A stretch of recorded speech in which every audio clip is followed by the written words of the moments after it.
Faça anotações, eu vou te dar coisas para você anotar rápido. Eu quero dar as boas-vindas aos amigos de todo o mundo que estão nos vendo pela televisão. Qualquer que seja o país ou cidade em que você estiver, eu quero te dar as boas-vindas. Estamos felizes em tê-lo, que Deus te abençoe. E obrigado por se juntar a nós no nosso programa aqui, no Centro de Diplomatas em Nassau, Bahamas.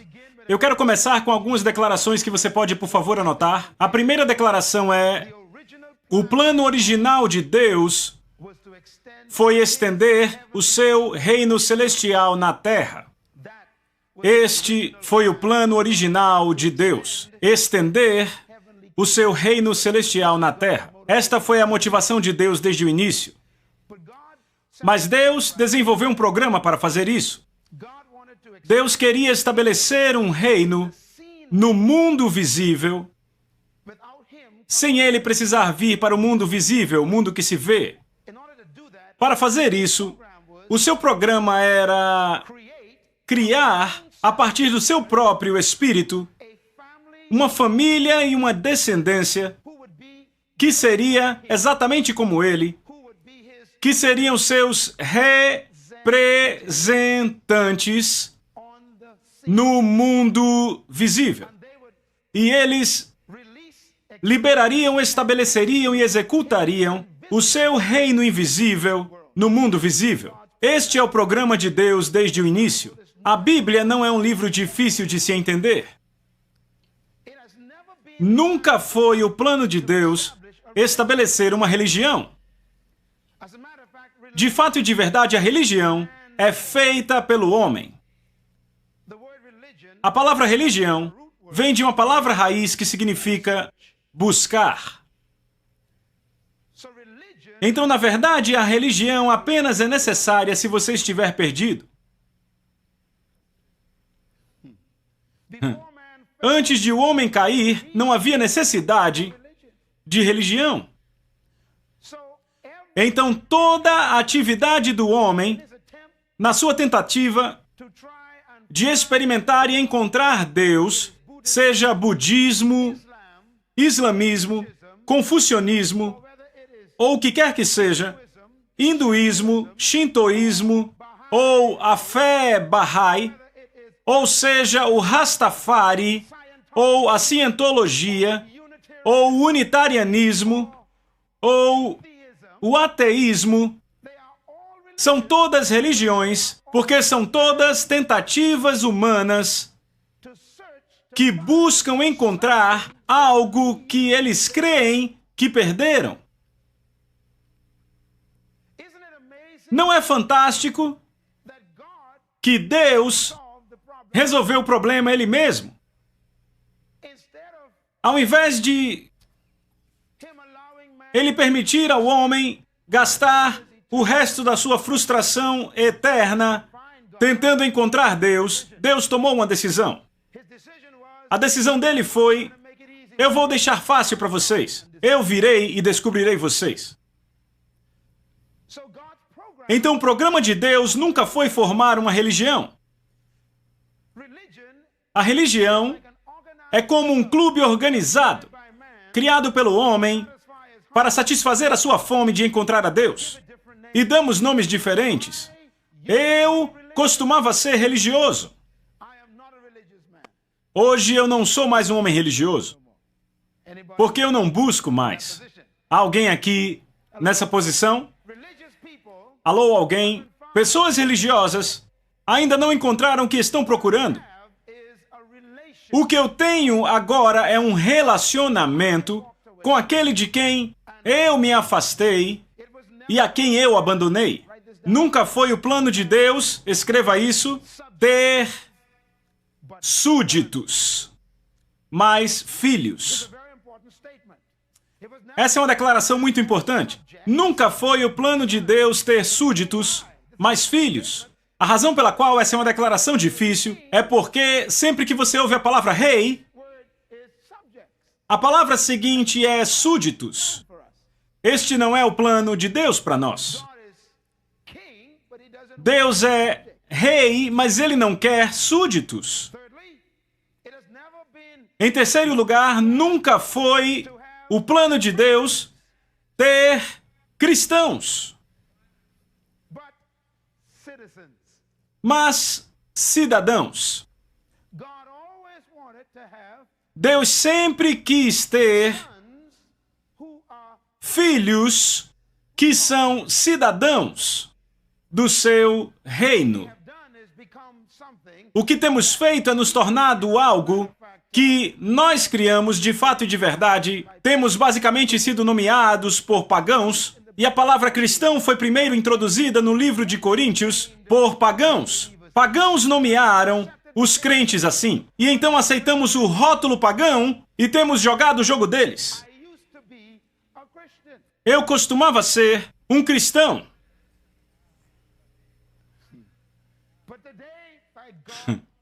Mas hoje, graças a Deus, eu sou um filho e um cidadão e um embaixador.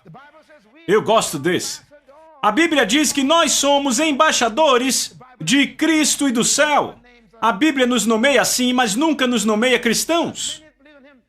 A Bíblia diz, tantos quantos creram nele, deu-lhes o poder de serem chamados o quê? Filhos. A Bíblia nos chama de filhos e nunca de cristãos. A Bíblia diz, a nossa cidadania é do céu. A Bíblia nunca nos chama de cristãos, mas ela nos chama de cidadãos. Para ser um cristão, você tem que viver nas expectativas dos pagãos. Para ser um filho, você tem que ser como seu papai. Para ser um cidadão, você tem que representar o seu país. E para ser um embaixador, você tem que representar o seu governo.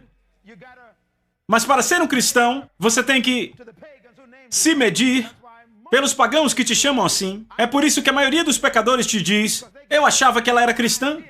Porque eles têm a ideia deles do que o cristão deve ser. Porque são eles que te chamam assim. Diga seu vizinho, ele está falando com você. Diga seu vizinho, hoje eu me libero do fardo de ser um cristão. Eu vou ser um filho. Aplaude e agradeça a Deus. Você está livre agora? Liberto.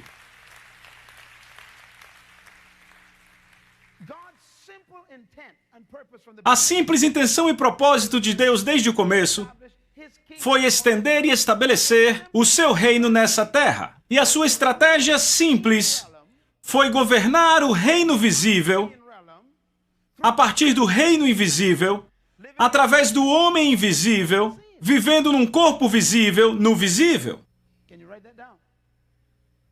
Você pode escrever isso? Essa é provavelmente a declaração mais importante que fiz em toda a minha vida. Porque, na verdade, essa é a essência do programa inteiro de Deus na Bíblia. Vou dizer de novo.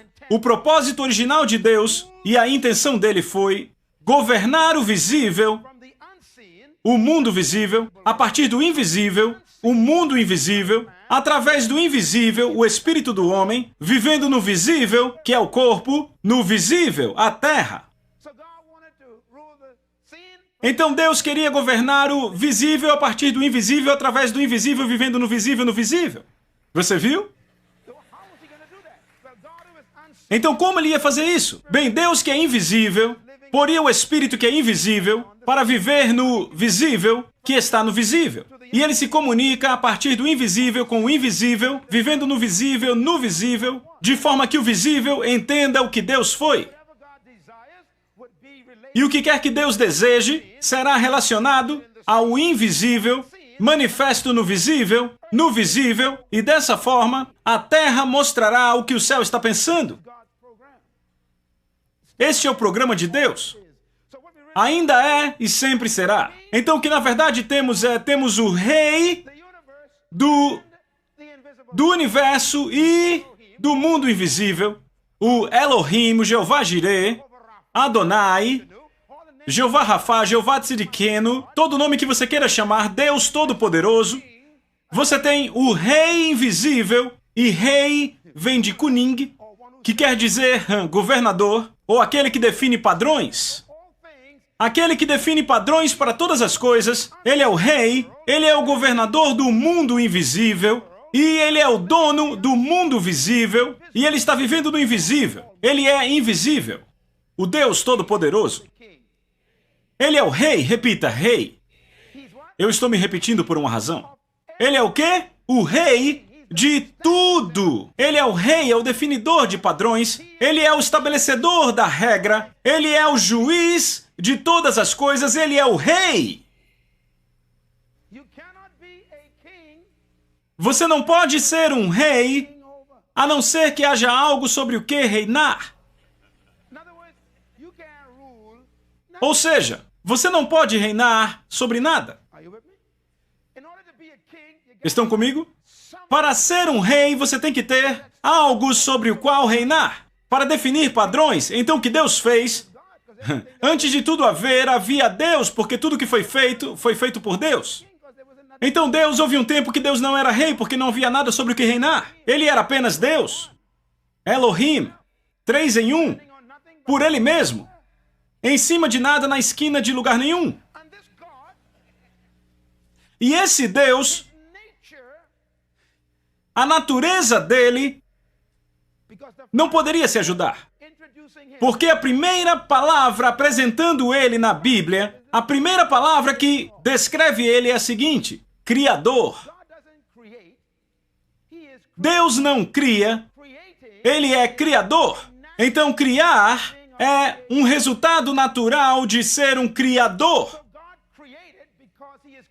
Então Deus criou porque Ele é um criador. Ele não criou, então se tornou um criador. Ele criou porque Ele já era um criador. E então criar era a sua expressão natural. Então Deus criou todas as coisas. Primeiro o mundo invisível. E então o mundo visível. Aí Ele se tornou automaticamente o quê? Rei. Porque agora Ele tem o quê? Algo sobre o quê? Governar. Sobre o que quer que um rei governe é chamado de o seu domínio. Repitam, domínio. Escreva essa palavra.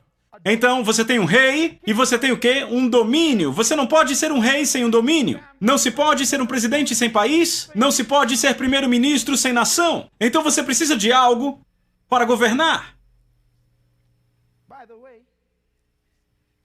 A propósito, foi por isso que Lúcifer teve um problema.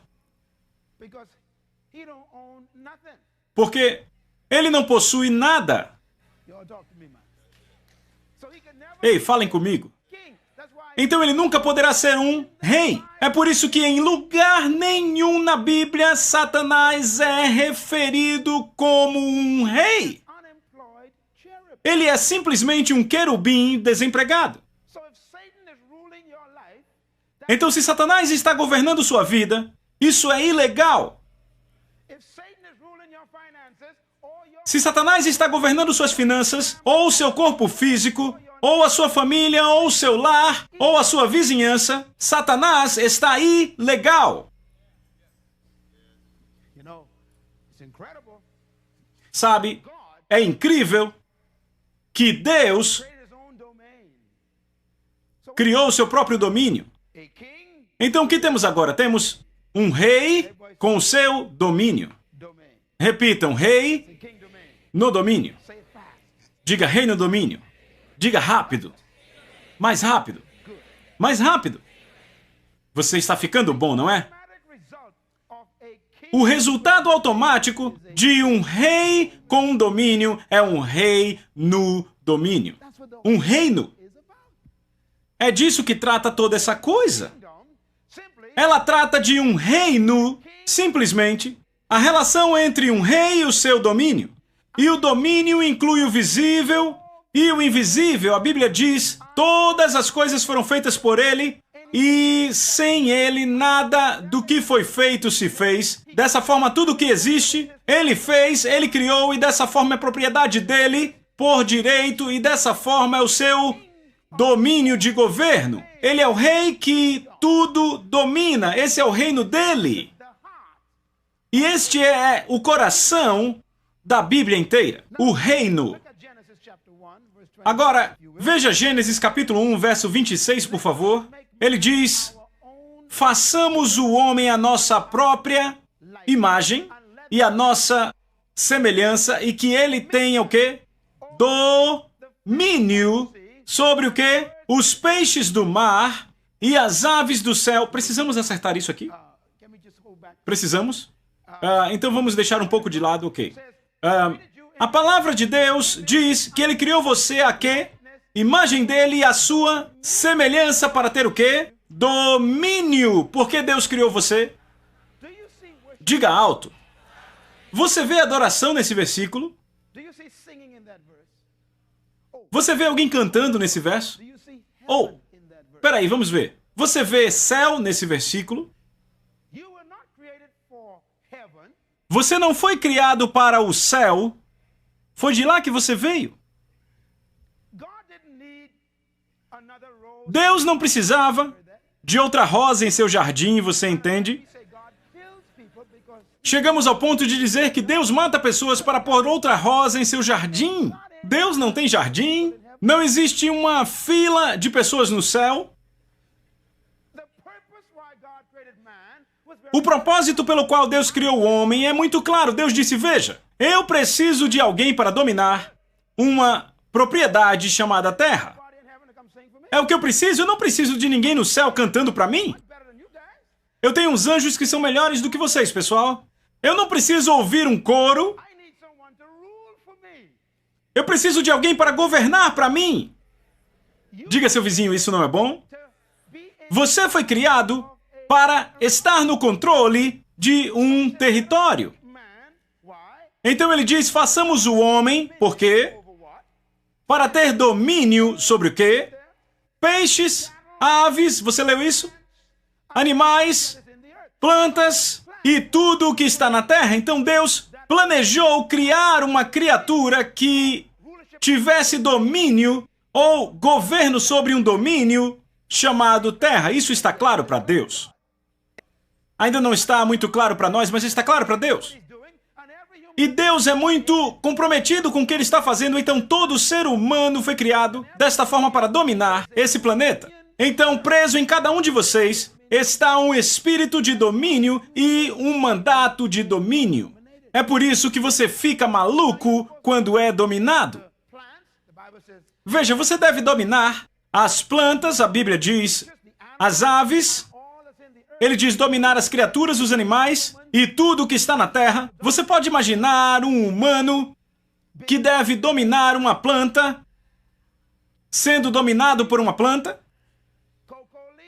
A folha de tabaco, a folha de cacau, suco de uva.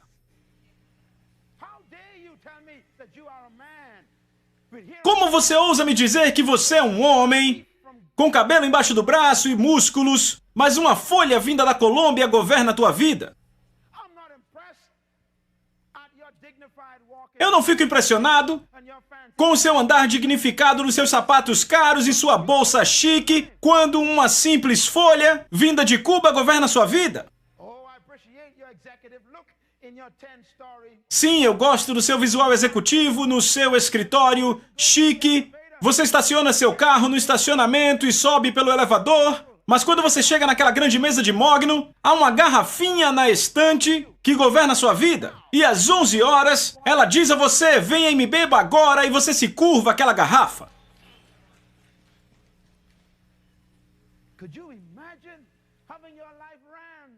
Você pode imaginar ter a sua vida dominada por uma árvore? Agora, eu duvido que algum de vocês, neste lugar, tenha a sua vida dominada por suco de uva. A sua vida não é governada por algumas folhas de Cuba ou algumas plantas vindas da Colômbia. Eu acho que você é mais dignificado do que isso. A sua vida é governada por uma árvore mais sofisticada. Veja, os santos têm outro problema com árvores. Eu ouvi uma senhora uma vez dando um testemunho numa igreja aqui nas Bahamas, e ela disse, ele me acordou essa manhã, ele me colocou no meu caminho, ele me colocou no meu ministério, e agora eu estou aqui para você orar por mim, amém. E o Espírito Santo me disse, ela está mentindo. Foi isso que acordou ela essa manhã. Foi isso que a colocou no seu caminho. Porque o Senhor disse, quando tem uma reunião de oração e está chovendo, ela não vem, mas quando chove na hora de trabalhar e ganhar isso, ela se levanta e sai na chuva. Acontece um monte de coisa, você não vem para a reunião de oração. Mas não importa o quão difícil está, quando chega a hora de ganhar essa coisa...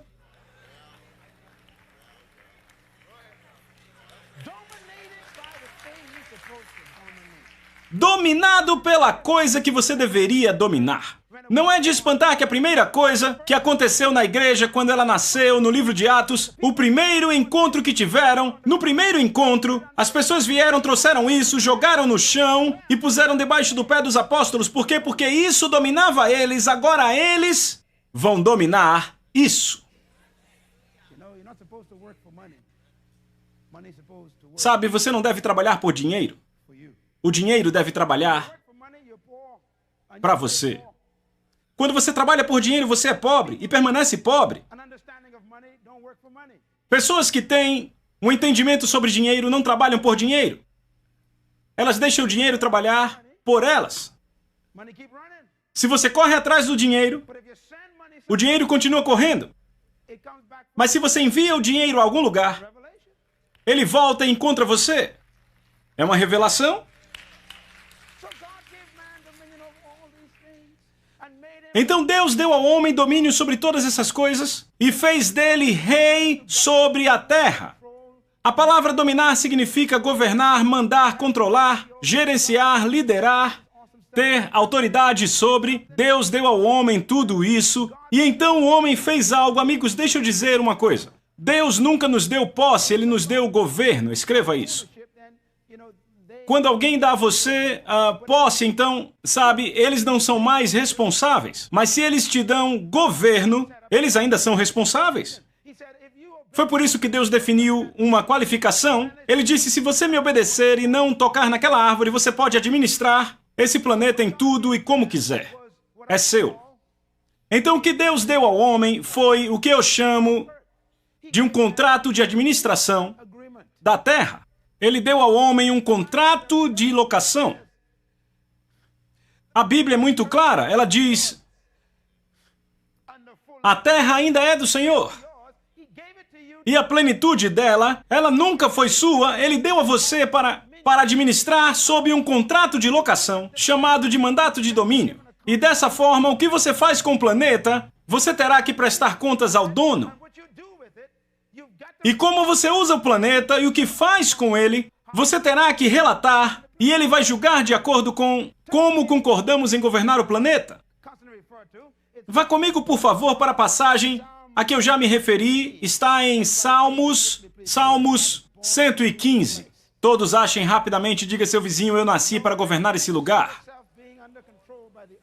Sabe, toda vez que você se encontra sendo controlado pela terra, você fica com pressão alta, problemas físicos, porque você não foi feito para ser governado por essa terra. O seu corpo se rebela contra isso.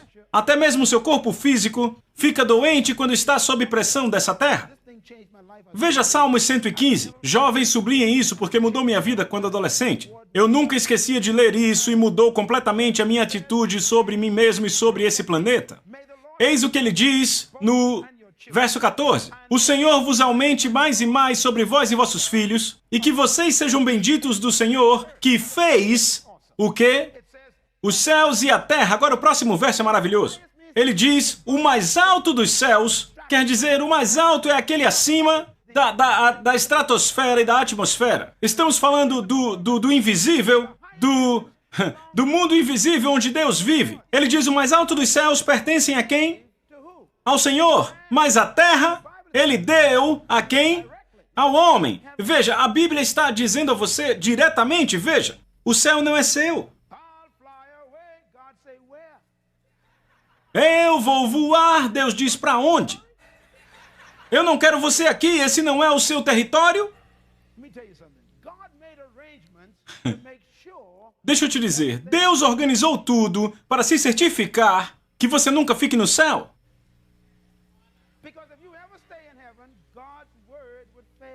Porque se você ficar no céu, a palavra de Deus vai fracassar. A Bíblia diz, assim como a neve cai, e assim como a chuva cai, assim é a palavra que sai da minha boca e volta, não sem cumprir o que eu enviei para fazer. Em outras palavras, se Deus diz que Ele te criou para dominar a terra, então Deus está muito claro que você não pode ficar no céu. Se você ficar, a palavra dele fracassou.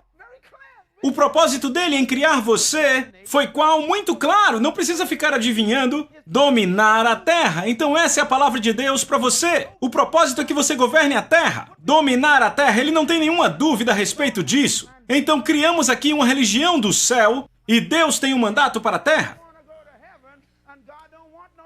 Todo mundo quer ir para o céu e Deus não quer ninguém lá. Então ele fez arranjos. Deus fez arranjos para se certificar que quem quer que morra agora, um dia vai deixar o céu e voltar. Então ele fez arranjos para o seu corpo. Se chama ressurreição. Então Deus diz que a terra pertence a você. Ele a deu a nós. Significa que somos os gestores, somos os supervisores, somos os dominadores, governadores, somos os líderes do planeta. E o que quer que aconteça nesse planeta é nossa responsabilidade. É por isso que Deus diz que Ele não pode nem amarrar nada aqui ou liberar alguma coisa aqui, porque Ele mesmo não é autoridade aqui. Ele diz tudo o que você amarrar na terra. Você não pode amarrar nada no céu, não é seu território. Ele disse tudo que você amarrar na terra, o quê? É amarrado no céu. Tudo que você soltar na terra, o céu solta. Ou seja, o céu não pode fazer nada na terra sem a permissão ou o acesso através daqueles a quem Deus deu autoridade. Então algo não está acontecendo na terra porque nós não estamos permitindo que isso aconteça. Está claro? É por isso, veja, muitos dizem para mim, mas Pastor Miles, se Deus é soberano e Ele pode fazer tudo o que quiser fazer, então por que orar? Ou seja, se você ora e Deus pode fazer o que quiser na hora que quiser, qual o sentido para orar? Não, veja, se você não entende o arranjo da terra, você não entende oração. A oração é constantemente dar a Deus permissão para interferir na terra, porque você é aquele com a licença. Deus pode fazer tudo, mas Ele só pode liberar o que você permitir. Posso ouvir um amém? Entendes tu o que eu digo? Foi por isso que Jesus disse, ouça as suas palavras. Jesus disse, sabe, falando aos seus discípulos, Ele diz, sabe, vocês não entendem. Os homens devem sempre orar. Agora, ouça essas palavras. Ele diz, devem, isso implica... Vocês são estúpidos? Vocês não entendem que se não fizerem essa coisa, nada acontece? Ele diz, os homens devem sempre... Quem está falando? Aquele que ajustou o sistema. Os homens devem sempre orar e nunca parar. A questão não é você ficar indo para um culto de oração, meu amigo. A questão é você ser um. No carro, no posto de gasolina, no mercado, no quarto, no quintal, no escritório, na construção, na loja. Deus diz, é melhor você ficar orando se você quiser que eu fique interferindo.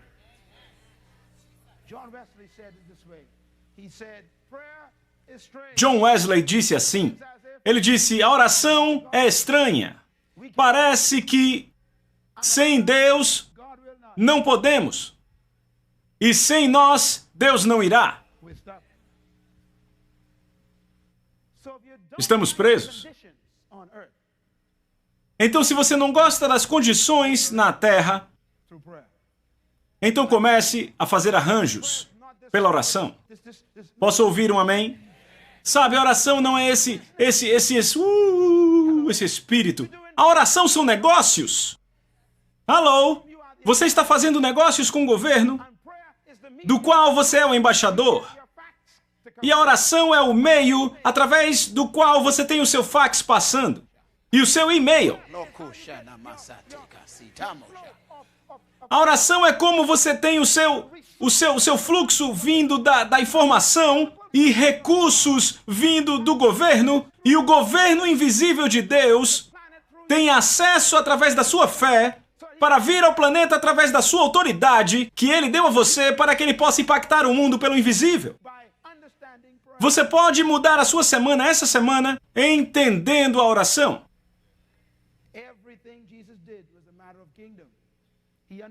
Tudo o que Jesus fez diz respeito ao reino.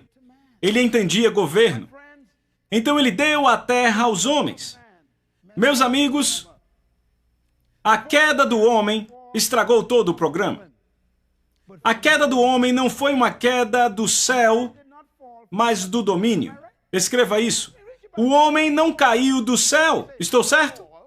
Leia sua Bíblia. Não caímos do céu. Então, quando falamos a queda, ficamos pensando que caímos do céu. Isso é importante de entender. O homem não caiu do céu. O registro feito por Moisés é muito claro. O homem caiu da sua responsabilidade de domínio sobre a terra. Satanás não disse a Eva, se você comer do fruto cairá do céu. Ele disse, se comer do fruto será como Deus, o que foi uma coisa burra. Eles já eram como Deus. A propósito, a maior arma contra qualquer pessoa é a autodúvida. Eu vou repetir isso porque é pesado. A maior arma contra qualquer pessoa é fazê-los duvidar deles mesmos. A autodúvida tem nela baixa autoestima, baixo autoconceito, um autoconceito errado, um alto valor baixo, uma autoconsideração baixa, porque duvida de si mesmo. Quando alguém duvida de si mesmo, eles acreditam que não podem fazer o que eles são capazes para fazer. Satanás plantou o que eu chamo de a ideia do auto-ódio. É por isso que esse ministério é tão importante. A nossa missão no mundo é muito clara. Deixa eu dizer qual é a nossa missão. A nossa missão é arranjar um seguidor e fazê-lo pensar como um líder. Por quê? Porque eles são, mas estão condicionados pelo seu passado e sua cultura e o seu ambiente os fizeram crer que eles não são o que eles são. Nenhum membro dessa igreja deve jamais aceitar um emprego sem a ideia de que quando isso acabar, estaremos nós no controle. Você não ouça. Eu nunca esqueço do encontro que tive na Malásia. É no seminário da Sony. E eu estava sentado falando para um grupo multimilionário, sabe? Havia uns 7, 8 caras, todos multimilionários. E conversávamos e eles estavam felizes por me conhecer, porque, sabe, sou das Bahamas e a minha cor era bonita e tudo mais, sabem? E eles empolgados por me ter ali na Malásia. E conversamos durante o jantar, no intervalo de um seminário. E um deles disse para mim, você sabe como eu ganhei meu dinheiro? Ele me contou a história, eu disse, uau! E ele disse a propósito, me diga, por que pessoas com a sua pigmentação, em qualquer país que nós vamos, nós damos certo, mas vocês parecem que não conseguem romper? Eu disse, eu não sei, você me diga. Ele disse, eu descobri quando eu fui para a América. Esse cara, ele era da China e estava ali na Malásia, trabalhando para a Sony como consultor. Ele disse, quando eu fui para a América, percebi que toda a cidade que eu ia, toda vez um asiático chegava na cidade sem nada, mas em alguns meses virava empresário. E ele disse, mas o seu povo da sua bela pigmentação tem estado por aí há milhares de anos. Mas eles não têm nada, fique ouvindo o que eu digo. Eles não têm nada. E ele disse, eu fiquei tentando entender porque eu sei que vocês são um povo que trabalha muito. Ele disse, e depois de estudar isso por 5 ou 6 anos, eu finalmente descobri, ele disse, sabe, depois de falar com o seu povo, eu finalmente descobri que nós temos mentalidades diferentes. Não habilidades, mentalidades. Ele disse, a diferença entre nós é, quando vamos para uma cidade, pensamos diferente. Ele disse, por exemplo, quando o seu povo vai para qualquer cidade, vocês vão procurar um emprego. Ele disse, chineses nunca procuram empregos. Ele disse, quando chegamos na cidade, procuramos por um negócio.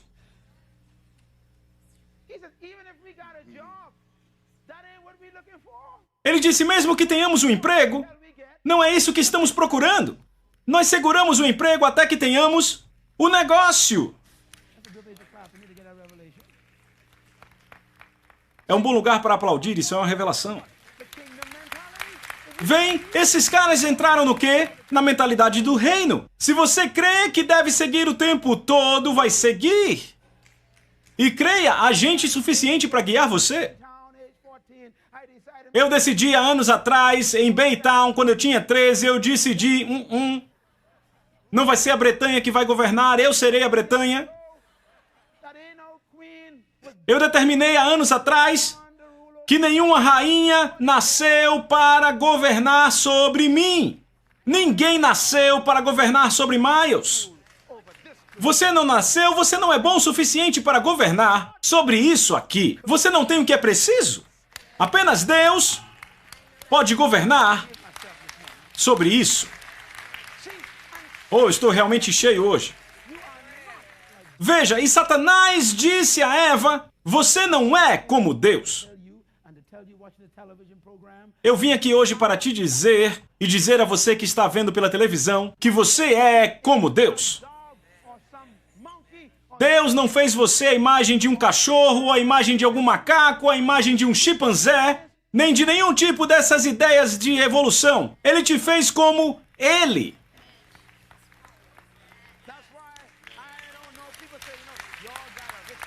É por isso que eu não aceito que as pessoas dizem você tem uma igreja rica. Temos um mundo rico. E quando o mundo chega a nós, pomos roupas ricas.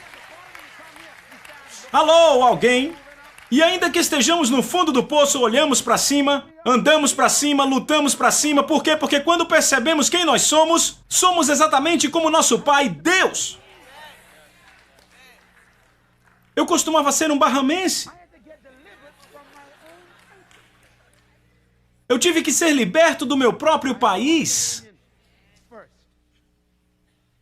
Eu não sou um barramense. Primeiro, eu fui liberto.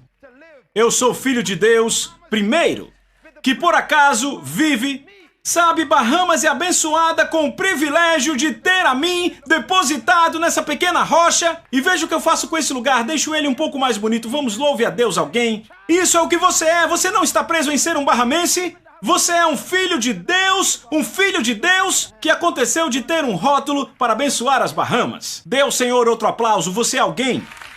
Aleluia, irmão. Não vá trabalhar amanhã com a sua cabeça baixa, com seus ombros baixos. Eu quero que você ande pelo resto da sua vida dizendo bom dia a todos. O filho chegou, o pai está lá em cima. Alguém precisa de ajuda? Vamos, alguém louve a ele. Diga amém. Amém significa que seja assim para mim.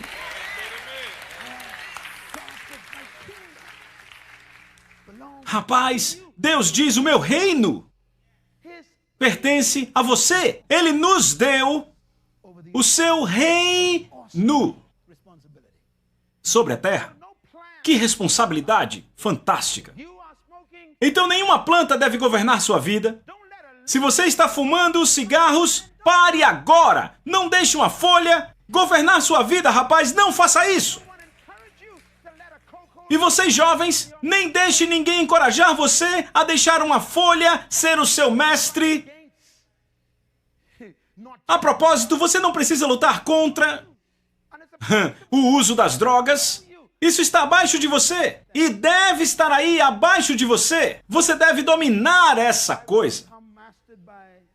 Paulo diz, eu não serei dominado por nada. Eu tenho visto pessoas que tinham uma boa vida e então começaram a beber.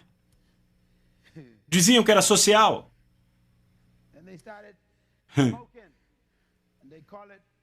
E começaram a fumar. E diziam que era por pressão. e começaram a usar drogas. Diziam que era para aliviar. Que tragédia. E há aqueles que são controlados pelo sexo. Lascívia. E alguns aqui ainda lutam contra essa. Como você pode ser controlado por uma indústria quando você deve governar o mundo? Alguns são controlados pelos genitais, que é sujo.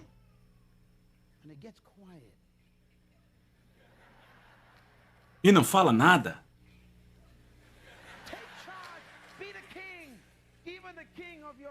Tome o controle, seja o rei, até mesmo o rei dos seus genitais. Foi um bom lugar para dizer amém, vocês perderam. Se alguém diz, vamos para a cama, e você não é casado, você diz, espera aí, eu não posso ir para a cama. Por quê? Eu sou um rei. O quê? Eu sou um rei. E o que isso tem a ver com ir para a cama? Bem, eu governo tudo.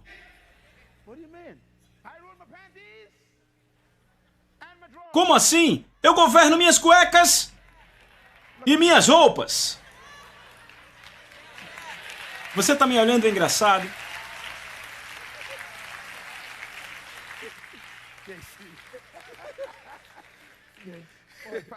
Essa foi boa. O garoto aqui pensa rápido, hein? Temos que falar diretamente com os jovens e com os idosos.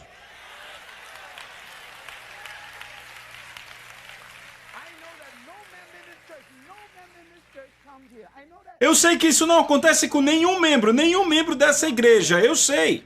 Eu estou falando de outras pessoas em outras igrejas. Nenhum membro dessa igreja vem aqui e diz, eu te amo, Senhor, e faz sexo antes do casamento. Eu sei que não acontece.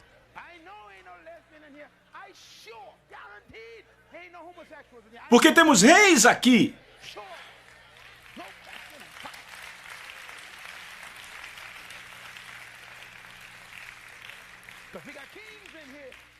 O Senhor falou com você? Conserte.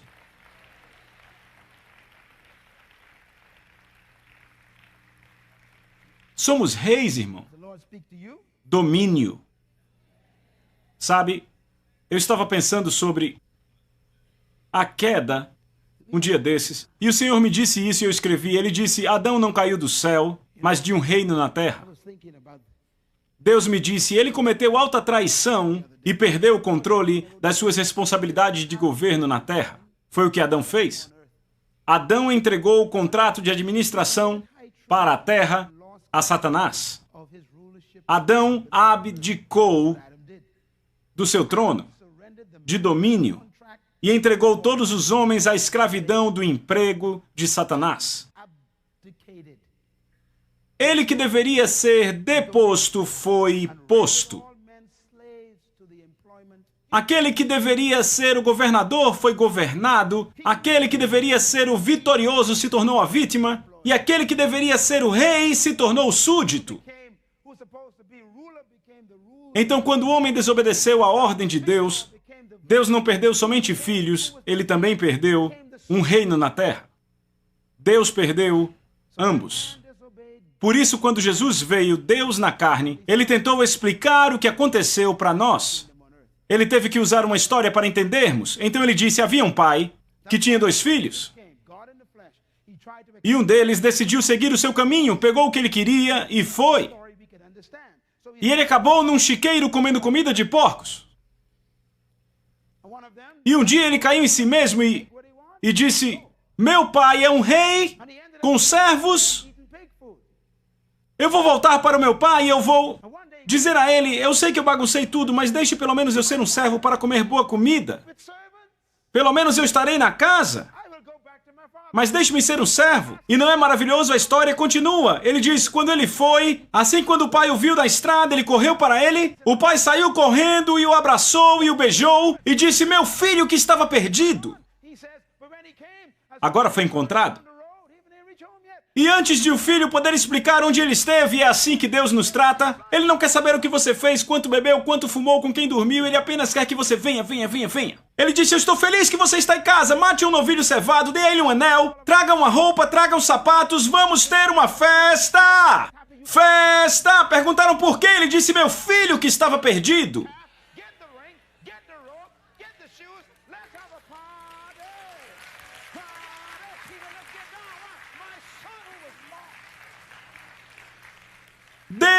Deus se empolga tanto, pois o seu filho voltou para casa. O problema é que nós aceitamos o contrato que o filho queria,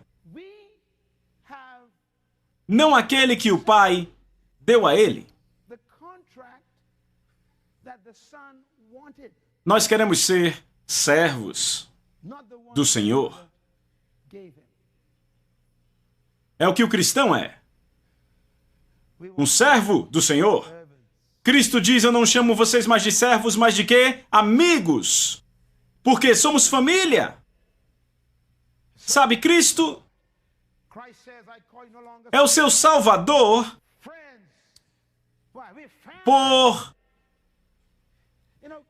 pela circunstância, mas seu irmão por genealogia natural.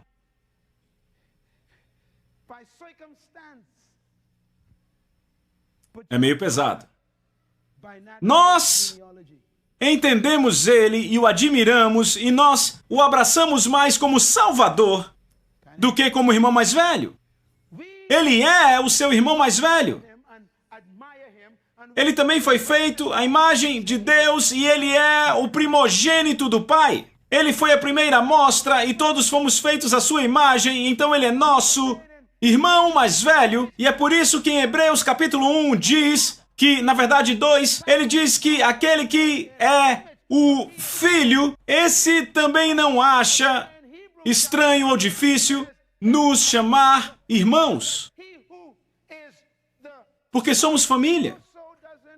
Aquele garoto queria ser menos que família. Ele queria ser um servo. A sua mentalidade ainda estava afetada pelo chiqueiro.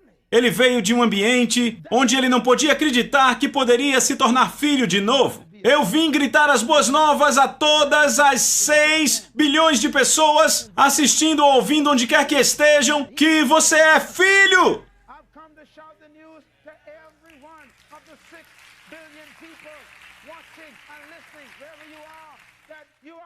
Sabe, se você está perdido e você é meu filho, ainda é meu filho. Estar perdido não cancela isso.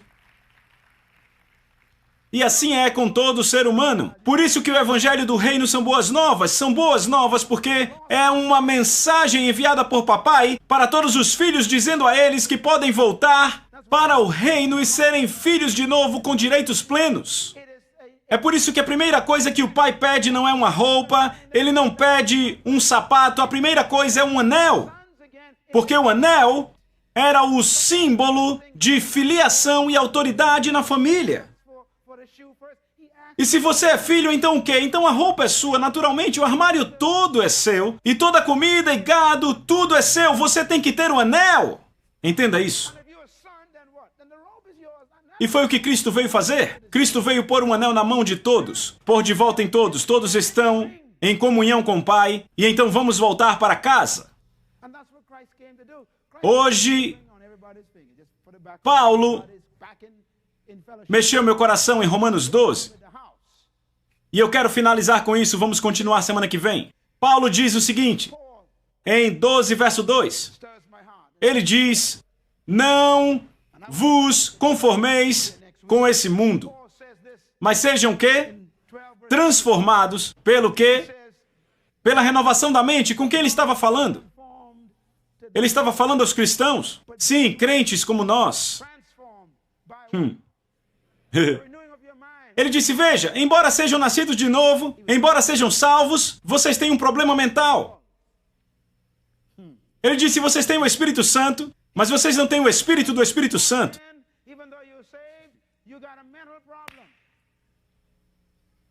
Vocês têm a unção, mas vocês não têm o Espírito da unção. E eu estou falando comigo mesmo também, eu tenho que lutar com isso. Eu fui um cristão e eu ficava reclamando do cristianismo. Alguém já fez isso? Eu dizia, sabe, eu amo Deus e tudo mais, mas por que a vida é tão terrível? Se Deus é um Deus tão bom, por que tem coisas ruins acontecendo comigo? Por que eu não dou certo na vida? Sabe, todo esse povo ímpio por aí pegando tudo que me pertence. E eu oro, eu creio, eu jejuo todo dia e eu não tenho nada. Sabe, Deus, o que há de errado? Deus disse, não há nada de errado com os ímpios. São apenas filhos e filhos que ainda não conhecem o seu pai. O errado é você, embora esteja salvo. O que há de errado é, você é salvo, mas tem problemas mentais. Então Paulo escreve isso aos cristãos, e no verso 1 ele diz o quê? Eu rogo, sabe, essa palavra é séria, olha. Eu rogo a vocês, eu imploro, ele estava implorando a eles. Paulo disse, eu rogo a vocês que apresenteis seu corpo como um sacrifício vivo. Administre seu corpo. Pare de beber e roubar e mentir e fumar e todas essas drogas. Administre seu corpo primeiro, ponha ele em ordem, por quê? Porque esta é a sua casa legal. Se você perdê-la, então você não pode fazer nada a seguir.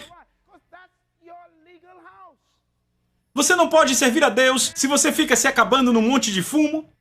Você não cumprirá um grande ministério ou estará num grande negócio se aos 30 você tiver câncer de pulmão. Eu rogo a vocês, irmãos, que levem seu corpo à administração, que controlem o seu corpo e façam dele um sacrifício vivo. Sabe, isso é pesado. Um sacrifício normalmente é quando pegavam um cordeiro e amarravam suas pernas e o colocavam em cima e o cordeiro balançava e então faziam algo para pará-lo, cortavam a garganta.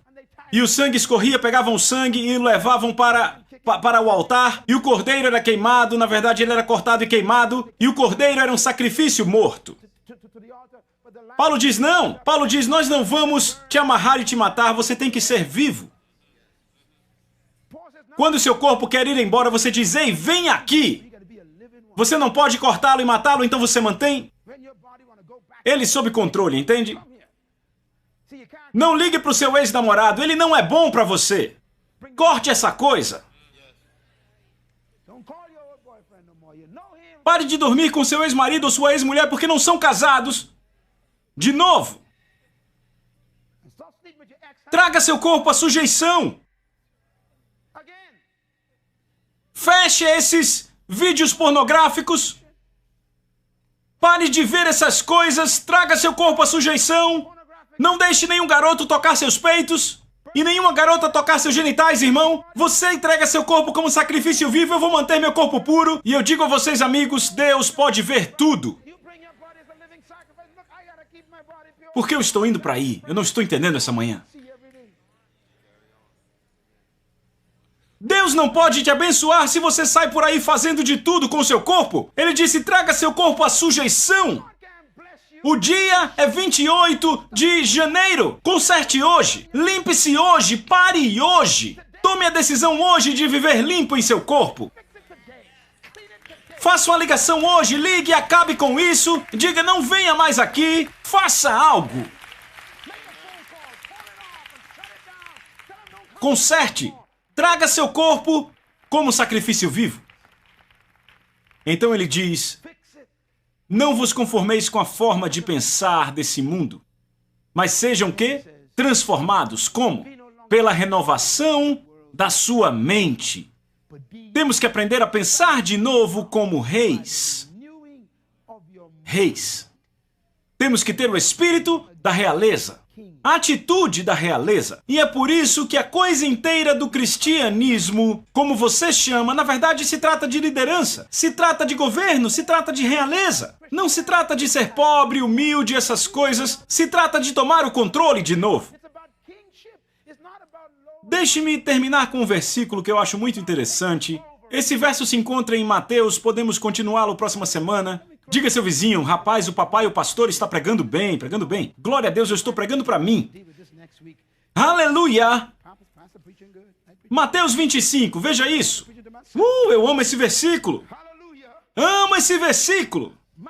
Mateus 25, todos acharam? Vamos lá, eu quero que todos achem e leiam comigo. Isso é muito profundo. Mateus capítulo 25.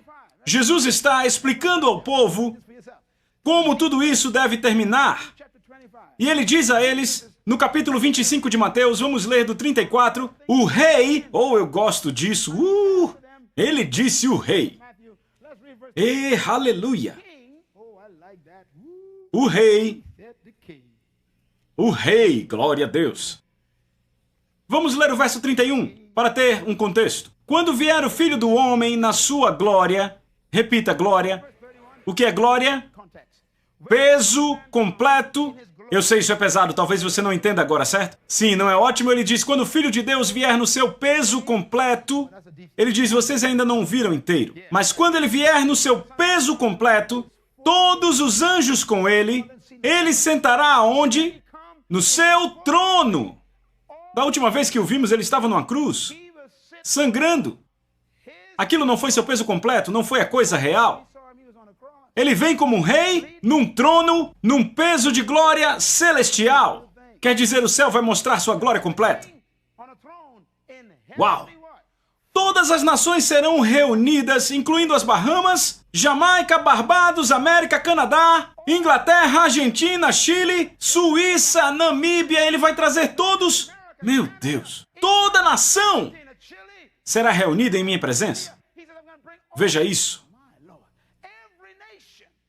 E ele separará as pessoas uns dos outros, como um pastor separa as ovelhas dos cabritos. Veja, ele não disse que somos ovelhas e cabritos.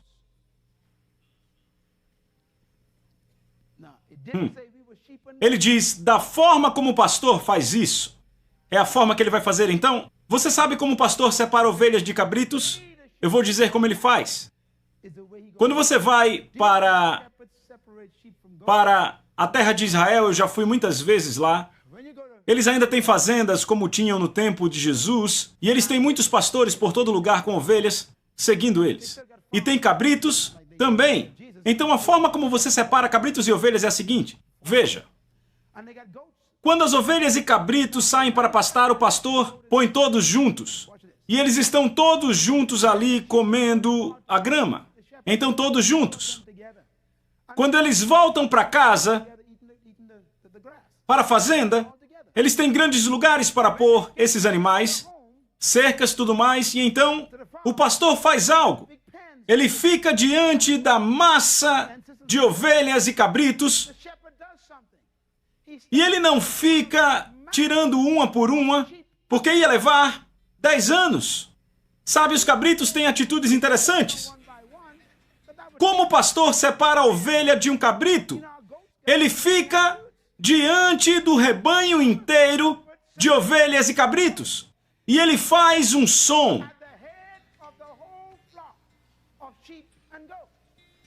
Ele disse, é isso que eu vou fazer?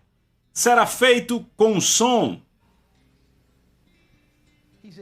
As ovelhas diferem dos cabritos, então. Cabritos não seguem sons. Vocês estão ouvindo? Jesus fez as ovelhas e ele fez os cabritos e ele os conhece. Os cabritos, eles não seguem sons. Você tem que puxar os cabritos. Mas não precisa puxar ovelhas. Você faz o som. E elas conhecem a voz do seu mestre. Conhecem o som que ele faz. E quando ouvem o som, param de comer. E elas vão em direção ao som. E aonde o som vai, elas vão. E um dia, estávamos em Kibbutz. E então, lá vinham as ovelhas com o pastor andando. E é uma cena bela de se ver. É chocante, a bela cena, o pastor. Sabe, nós vimos e aquilo, sabe, nos marcou. É real. O pastor andando e ele nem olha para trás. E as ovelhas numa fila, todas andando atrás dele naquela terra sagrada. Eu disse, meu Deus, isso é um cartão postal. E ele veio ao nosso lado, porque estávamos ali com outras pessoas admirando o pôr do sol em Belém. E o pastor veio perto e adivinhe, o tempo todo que ele andava, ele fazia um som. Sem olhar para trás. E era o som daquele pastor específico para aquele grupo específico de ovelhas. Cristo disse, quando eu fizer essa coisa, eu vou fazer sons. Rapaz, falem comigo. Sabe, vocês todos aí sentados, eu não sei quem é cabrito. Nem todos estão ouvindo minha voz.